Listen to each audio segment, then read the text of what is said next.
Bum bum bum bum bum bum bum bum bum bum bum bum bum ba-dum bum bum bum bum bum bum ba-da-da-dum bum bum ba-da-da-da-dum bum bum bum bum bum bum bum bum bum bum bum bum bum ba-dum bum bum bum bum bum bum ba-da-da-dum bum bum bum bum ba-ba-dum da da da da da da dun dun da dun da da dum ba da da da dun da da dun dun bum ba da da ba da da da dun da da dun dun da dun da da dun ba da da da dun da dun da dun dun dun. Hello, my friends. Hello, my mighties, and hello, Facebook Live friends. It's so wonderful to see you. Heart, heart, heart to you too. Hi from Maine. Must be cold in Maine. Hello from Grand Rapids, says Pat, with Madison, Wisconsin. Happy Monday, says Stacy from Texas. It's so great to see everyone. Hello from Missouri. And it's great stuff. I love seeing everyone. I hope it works out well tonight. Last week we had some trouble, but I think we're on track again. We're back in the saddle. Here we go. Cold in North Carolina. Hi from Toronto, says Alice. Hi, Alice. It's good to see everyone. So I didn't get a chance to say this last week, so I'll say it this week like I do every other week, and that is, my name is Joette Calabrese. And I am a homeopath, and I'm here to do one thing every single Monday at 8 o'clock Eastern time, and that is one thing and one thing only, and that is to teach you homeopathy. For us to get to know each other here and there too, for you to get to know each other, I want you to connect, my friends. It's important that you connect. So whether you're a mighty and you're connecting, whether you're connecting through a gateway study group, whether you're in my academy, you need to connect, because this is more important than many of you, well, maybe most of you do realize. This is important stuff we're doing. This is not just about how do I treat this? How do I help my dog? How do I help my sister? How do I help my children, my grandchildren, my husband, my colleagues, my friends? It's more than that. This, my friends, is a movement that can really make a difference in the world. So for those of you who don't know me, my name is Joette Calabrese, and I hope that you'll learn to join all of us every Monday night at 8 o'clock Eastern time. But for those of you who already know me, hi, my dear friends. Hi, my dear friends. It's so wonderful. Noreen, the chocolate queen. You know what's so great is that I met Noreen personally. I met Leanne. I met these people at our big celebration in Florida when we all met. We're going to do it every year. It's just too much fun. So we're going to do it every year. So tonight, let's talk about something really important, okay? And that is alternatives to antibiotics. You know that William Osler, the medical doctor William Osler, who was one of the founders of Johns Hopkins, once said, the person who takes medicine must recover twice. Once from the condition and once from the medicine. Once from the disease and once from the drug. He understood, they understood back then that drugs of commerce sometimes can be useful, but you must recover from their use. The human body was not intended to take synthetic drugs. Not daily, not occasionally. It was not intended. And it's only for those people who have grown up in the last 50 years that think that it's just normal to do this. It is not. It is not. My grandparents, who were Sicilian, both sides were Sicilian immigrants, came to this country and did not trust hospitals and drugs. They had their babies at home, very large families, every one of them was born at home. When they needed medicine, they picked it from the backyard. They used garlic. They made bone stock from the leftover chicken bones. They might have called the midwife in for help, but they did not go to hospitals. They did not take drugs. I think the most powerful drug that my grandparents had in their medicine cabinets was Briosky. Everyone remember Briosky? Yeah, for indigestion. They didn't trust it. And I think that sentiment is starting to come back around again, wouldn't you say? Who do we trust? Do we trust this product or that product? That's basically what's being proposed to us. This product or that product? It's all about the market square. It's nothing more than that. It's not about someone thinking they're going to help us with our well-being. It's about us taking charge and figuring out what we need, what our families need, what our community needs. So, if we're going to use alternatives to a homeopathic alternative to antibiotics, we are going to, so good, butcher chickens on Friday and have 4.5 gallons of broth chilling in the fridge.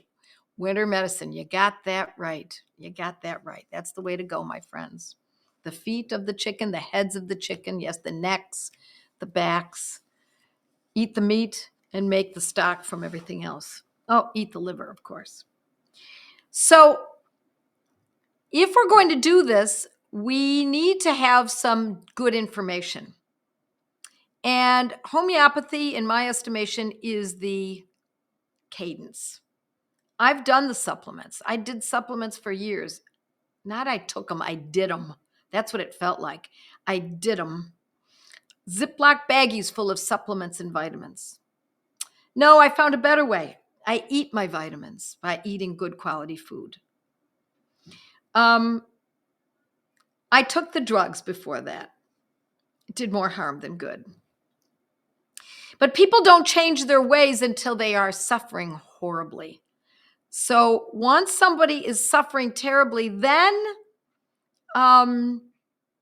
they start looking for the real way to do this, which is eating properly, making good choices in one's life, raising up our children, taking responsibility, personal responsibility for ourselves, for our families, for our elderly parents, personal responsibility at all times, and not trusting industries. Sorry, wish I could say that I could trust or that we do trust industries. It's gotten out of hand, wouldn't you say? So, tonight we're going to talk about throat infections. And when we choose a homeopathic medicine, we often choose it according to what organs it treats. It's not always Del Rey all the way. Leanne, you're one in a million, sweetie. I love you. Some medicines have the ability to touch several organs. So if you've got an infection on your skin, or you've got an infection in your bone, or you've got an infection in genitalia, one medicine can touch any one of those conditions.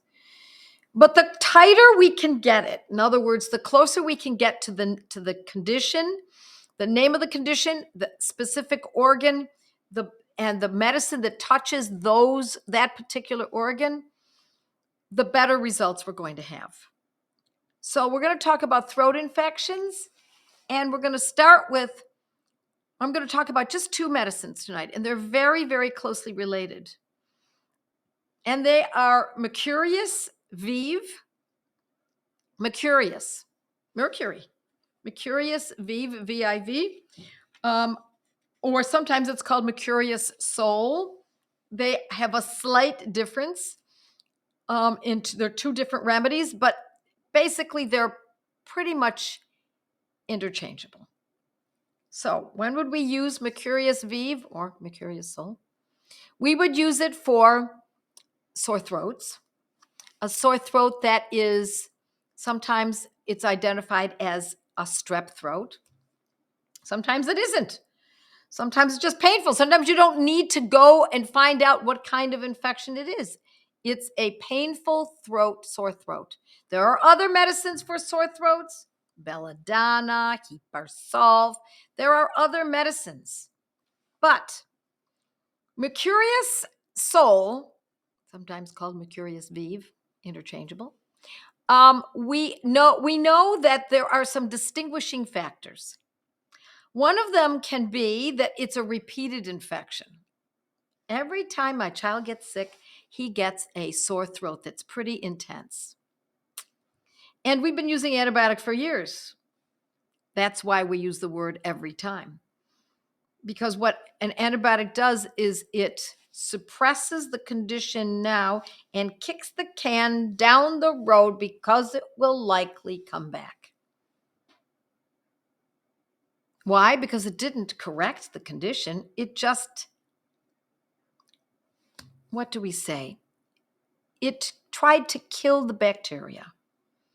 And you can never kill all the bacteria. If you kill all the bacteria in the body won't survive. It won't work. We need bacteria in our systems. It just has to be in balance.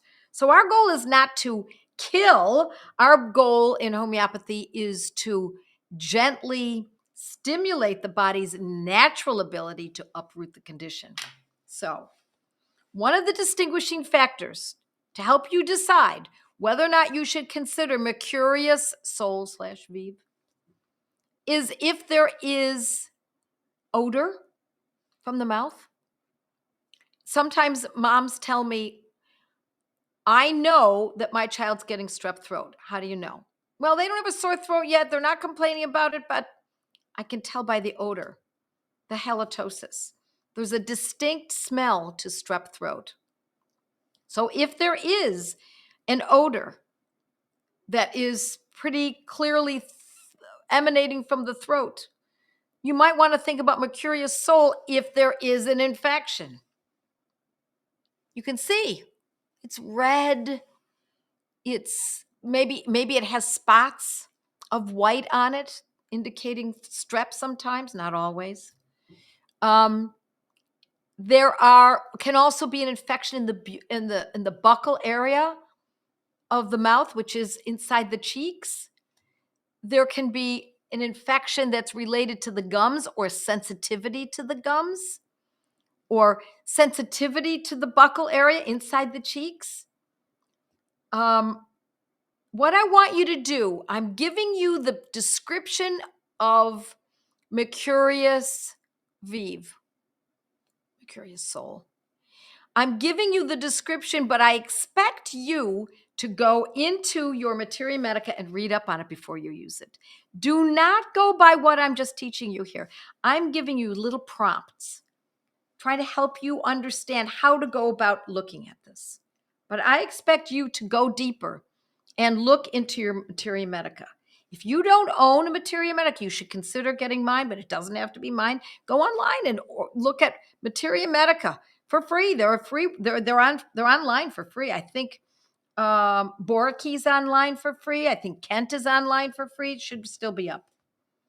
So Mercurius Vive, Mercurius Sol is very specific for these throat infections. And they can also be ulcers in the mouth. So what are the ulcers in the mouth? The most common ulcers in the mouth are canker sores, right? So sometimes there's a canker sore that shows up and then the sore throat comes along. Now, canker sores as far as I know, are not related to bacterial infections.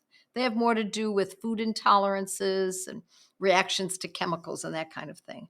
But the sore throat that's an infection is usually bacterial. In fact, I don't know. Are there viral infections of the throat? I'm sure they probably exist, but they're generally bacterial. So fetid odor, there can be great thirst. And another aspect of determining whether or not the remedy should be mercurius, solar vive, versus heparsulf or pulsatilla or a belladonna or some of the others, is that there is sometimes drooling. So the person, child often, but could be an adult, they find they have too much saliva and they're kind of drawing it in as they're speaking, or when they're sleeping, there's drooling, or there's a collection of saliva at the corners of the mouth. That can be an indication also that there's a need for mercurius for when there is an infection in the throat. Now, what I love about mercurius is that it has a lot to do with teeth, gums, tongue, throat, tonsils, that whole area, this whole area. Then we can get into related to mercurius sol / vive is mercurius sin, C-Y-N. C-Y-A-N, excuse me, cyanotus. So C-Y-A-N-A-T-U-S. Cyan or sin, some people call it just plain old mercurius sin, but it's actually cyanatus, excuse me. So mercurius and then C-Y-A-N-A-T-U-S. This is a great medicine. This is different than mercurius solar vive. It's a different kind. It is a specific medicine for acute infections, especially of the throat, but it can also be for pneumonia. It can also be for nephritis. So it doesn't have to be the throat, although it is generally the throat and the mouth and the tongue, etc., the buccal area, etc. But it can also be for an infection of the, or nephritis, inflammation of the kidneys. It is one of our best medicines for diphtheria. Now, diphtheria is an infection of the throat. It's a bacterial infection, not prevalent at all in today's world, but it used to be. And it's and what would happen is there'd be like a membrane of the throat. Often it would turn grayish, and it would be tremendous pain of the throat. And it would also be there's a kind of a grayness. Let me see if I've got this right. A grayness of the throat and an infection of the salivary glands as well. So it's this, again, it's this whole area. It is one of our best, as I said, for diphtheria or a history of diphtheria, and then the person continually gets throat infections, bacterial throat infections. The throat can feel raw and sore. It can be very painful. There can be a difficulty in swallowing. The palate and the soft parts are swollen and painful. And this diphtheria can also affect the inside of the nose and the larynx. So it can also cause hoarseness of the voice.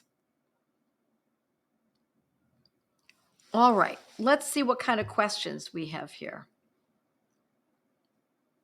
How to choose, hi Elaine, between heparsulf and Mercsin. The odor, go by that. The odor. Mercsin, the mercurius remedies have a fetid odor of the breath. They also have drooling. They also have a whole saliva issue that's going on that HEPAR generally doesn't have. Could it help osteomyelitis of the jaw? Asks Carol. Yes, this is a medicine that can help with osteomyelitis. It's not my first choice. It's maybe my third choice for that condition. Merxil for canker sores. Yes, it's a great medicine for canker sores, even though they're not bacterial, and we are talking about bacterial infections tonight. But yes, that's so. I had diphtheria as a child, says Maria. Very interesting, Maria. So watch for throat infections, because what we have as a child doesn't mean we will have it later as an adult, but there is something that carries through. What we had as a baby can sometimes show in a slightly different version as we get older. When a child has pneumonia, sometimes we find that that's what happens to the person in old age. They're prone to pneumonia. Can they be used for ear infections? Yes, they can. It is mercurius remedies are used for ear infections, but you're looking for something that is very specific to this medicine. So if there's an ear infection with halitosis, if there's an ear infection with a history of diphtheria, if there's an ear infection, etc., you want to make it a three-legged stool. Now, one of my wonderful students actually made me a three-legged stool, and I don't have it with me today. I'm so sorry. It's such a cool thing. But you want to be able to substantiate your choice. Don't be hasty in choosing a remedy. Listen, homeopathy is known to be relatively safe, not perfectly safe. It is medicine. And if it's used incorrectly, then it can, you can kind of mess things up a bit. You can cause a proving. Not a horrible thing, but you really I don't want you to be afraid of that, but I want you to be very clear-headed about your decision on how to choose these medicines. Okay, so what potency? I like 30. I really like the 30th potency for both of these, for both of the mercuriuses. Oh, look at this. I went to the doctor today for a very sore, raw throat. He said it was from allergies, prescribed prednisone and erythromycin. Yep, could be allergies, absolutely. I would not say that any one of these two medicines are necessarily correct, but you might want to look into my course called Allergic, where I talk about that. From stem to stern, from soup to nuts, that's where we want to go. We want to learn how to treat our allergies without going to synthetic drugs of commerce. Have noticed a metallic odor from the mouth with the mercurius remedies. Yes, there can be an odor, and there can also be a taste, and it can be metallic, but sometimes it's hard to distinguish what it is exactly that we're smelling. Throat infections, have noticed. Okay. How do the mercurius protocols affect heavy metals within the body? They are often very good medicines for that, but I would not choose it just based on I must have heavy metals in my system, so I'm going to use mercurius. No, we want to see distinguishing factors, distinguishing characteristics that point to this medicine. So, and I'll just use the same ones I've just described. There's a lot more to these medicines than what I'm telling you. I'm trying to distill it down and make it super easy for you. But if someone has mercury poisoning, they might have excessive saliva. They might have a fetid odor from the mouth. There might be a tenderness at the site of the tooth that has the mercury filling, the amalgam. Yeah, we'll be getting the allergic course through a group buy next week. You bet, Teddy. That's what you want to do. Buy it as a group, as part of your study group, and you get a discount by doing that. Absolutely. That's the way to do this. I was on an antibiotic for cellulitis in my foot. I've never been the same since. What now, please? What does that mean? Never been the same since. We don't look at this drug caused never well since. It's this drug caused bloating. Now we use a bloating medicine.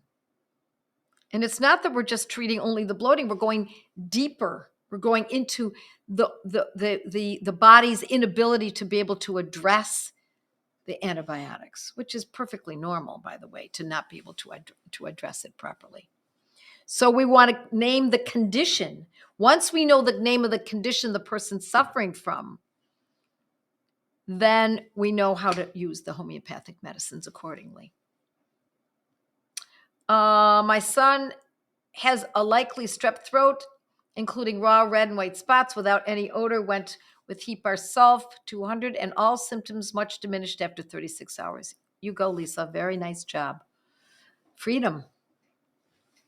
Freedom. This is freedom, my friends. Since getting COVID, I'm not vaccinated. My smell and taste sometimes distorted with metallic taste and smell. Any chance Merck remedies? Yes, it is potentially. It's not the first one I think of, but yes, it is possibly where we go with this. Yes, absolutely. Oh, still hurts, can't walk. Sounds to me like the cellulitis needs to still be treated.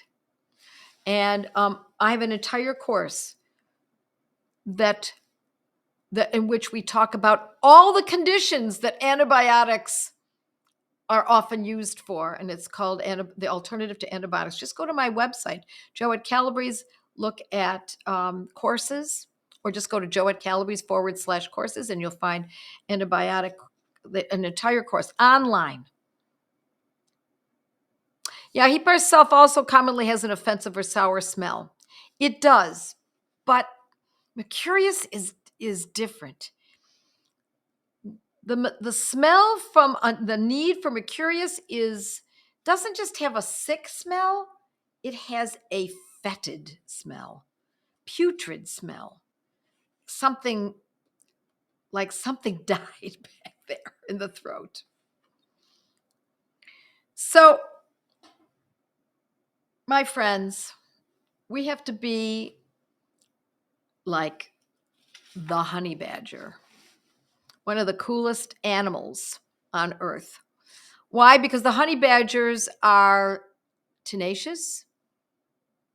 They are unwavering. They're thick-skinned. They're resourceful. They're ferocious. And that's the way we need to be, ferocious when it comes to our families. And here's the key word. We have to be fearless. And what makes us fearless? Knowledge. Knowledge. This knowledge will free you from fear of getting sick, fear of your child getting sick, fear of what's coming down the pike, fear of not having what you might need.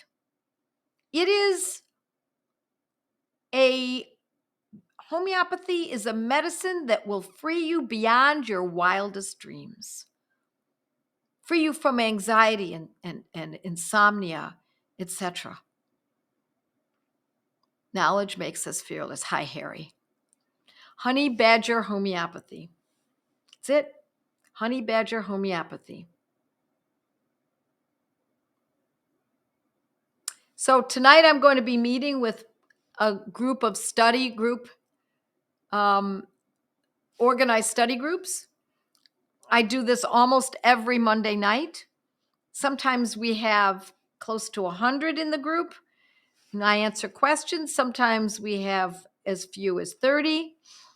And if you are not a member of a study group, or you've never been a member, or you were, and maybe you should consider joining another one because you've already bought the book, my manuscript, keep doing it, my friends. This is how you meet people. This is how you learn more. Start your own study group through our program. We give you all the directions on how to do it.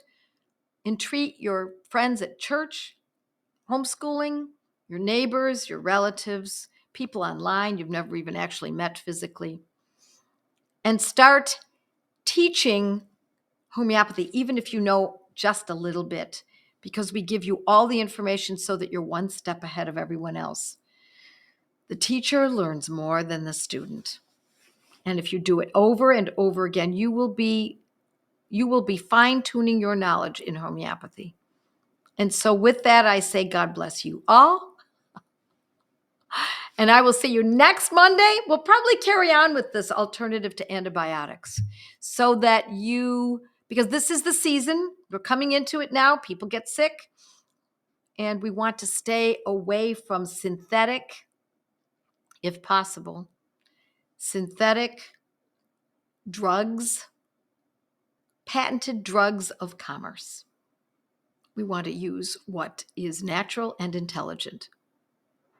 God bless you all, my friends. See you next week. Bye.